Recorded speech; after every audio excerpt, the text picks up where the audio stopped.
नमस्ते छात्रों। आज हम 9वीं कक्षा की जो पहली कविता है चांदनी रात, उसके क्वेश्चन आंसर्स देखने जा रहे हैं। आपको वीडियो अच्छा लगा तो वीडियो को लाइक कीजिए, चैनल को सब्सक्राइब कीजिए और बेल आइकॉन बटन प्रेस करना बिल्कुल नहीं भूलिए, क्योंकि उसे जब आप प्रेस करते हो तो जो नए नए वीडियो बनते हैं उसकी नोटिफिकेशन आपको मिल जाती है। तो आइए हम देखते हैं क्वेश्चन आंसर्स। तो यहाँ पे सूचनानुसार कृतियाँ कीजिए, ऐसा एक पहला क्वेश्चन है। और संजाल यह है कि तारों के उदित और अस्त होने के बारे में कल्पना। तो यहाँ पे 4 ऑप्शन हमें दिए गए हैं। ये 4 ऑप्शन जो है हमें पूरे करना है। तो तारों के उदित और अस्त होने के बारे में हमें कल्पना करना है, तो वो हम यहाँ पे लिखेंगे। जैसे यहाँ पे सूर्य द्वारा मोतियों का बटोर लिया जाना, ये कल्पना की गई है। दूसरी कल्पना है पृथ्वी द्वारा मोती को चितराया जाना। फिर तीसरी कल्पना है मोतियों से संध्या का रूप छलकाना। और चौथी जो है सूर्य का संध्या को मोतियाँ दे जाना। तो ये हमें यहाँ पे लिखना है। तो इस तरह से हमने यहाँ पे इसके आंसर जो है वो लिख दिए हैं। ये जो सर्कल है इसमें आते नहीं थे, इसीलिए मैंने साइड में यहाँ पे लिख दिए हैं। पहला जो है पृथ्वी द्वारा मोती चितराया जाना। बाद में है मोतियों से संध्या का रूप छलकाना। तीसरा है सूर्य द्वारा मोतियों को बटोर लिया जाना। और चौथा है सूर्य को संध्या को मोतियाँ देना। ये इस तरह से हमने ये संजाल जो है वो पूरा किया है। ठीक है, नेक्स्ट क्वेश्चन देखते हैं। अभी हमें चांदनी रात की विशेषताएं भी हमें यहाँ पे लिखना है।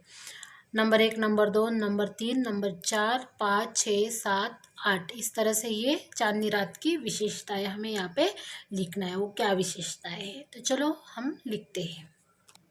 पहली विशेषता है, तो हमने चांदनी रात की विशेषताएं यहाँ पे देखी है। पहली तो विशेषता है किरणों का खेलना है। दूसरी विशेषता है स्वच्छ चांदनी है। तीसरी विशेषता है मोती बिखेरना। चौथी है स्वच्छंद सुमंद गंध। और जो पांचवी है हर्षित दिशाएं है। छठवीं है एकांत भाव। सातवीं है शांत और चुपचाप। और आठवीं जो विशेषता है चांदनी रात की, वो नियति नटी के कार्यकलाप। ये 8 विशेषताएं चांदनी रात की है। फिर नेक्स्ट क्वेश्चन हम देखेंगे। यहाँ पे निम्नलिखित पंक्तियों का सरल अर्थ लिखिए। चारुचंद्र झोंकों से, दूसरा जो है क्या ही स्वच्छंद शांत और चुपचाप। तो इसके जो अर्थ है वो हमें यहाँ पे लिखना है। तो इस क्वेश्चन का आंसर जो है वो काफ़ी बड़ा है, इसीलिए मैं आपको यहाँ पे ओरली बताऊंगी। वो आप लिख सकते हैं। निम्नलिखित पंक्तियों का सरल अर्थ लिखिए। चारुचंद्र की चंचल किरणें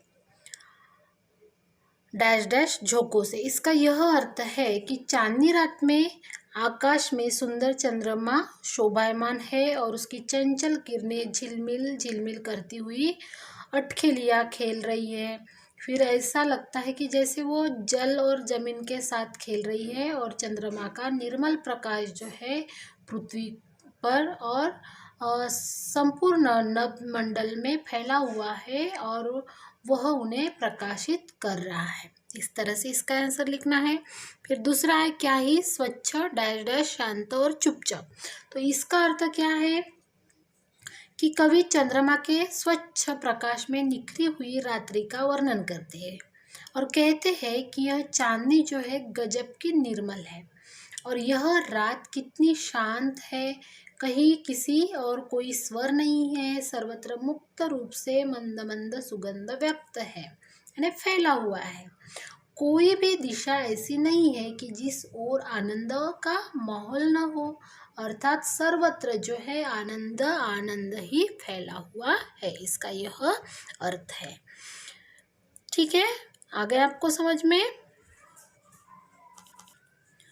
तो अभी हम नेक्स्ट क्वेश्चन देखते हैं। यहाँ पे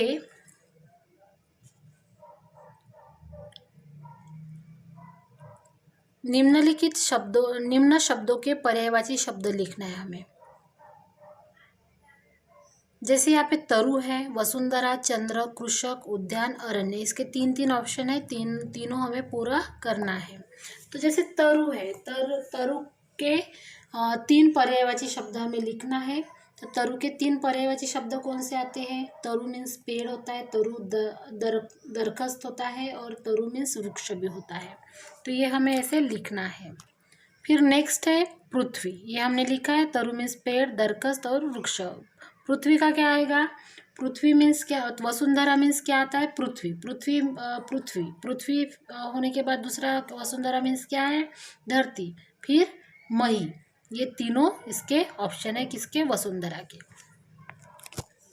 तो इस तरह से हमने तरु का देखा, वसुंधरा का पृथ्वी, मही, धरती। तीसरा जो है वो चंद्र है, चंद्र के 3 नाम और है, शशि, सोम, इंदु भी कहते हैं उसको। फिर कृषक मीन्स क्या? किसान, खेतीहार, अन्नदाता, ये नाम से हम उसको बोलते हैं कृषक को। उद्यान मीन्स बगीचा, उद्यान मीन्स वाटिका, उद्यान मीन्स चमन। अरण्य मीन्स क्या? वन, जंगल। और तीसरा शब्द है विपिन। इस तरह से ये पर्यायवाची शब्द है। तो इस तरह से हमने ये पूरे जो क्वेश्चन है यहाँ पे पूरे किए हैं। अगर आपको कोई प्रॉब्लम है तो आप मुझे कमेंट्स के द्वारा पूछ सकते हैं। और आपको वीडियो अच्छा लगा तो वीडियो को लाइक कीजिए, चैनल को सब्सक्राइब कीजिए। धन्यवाद।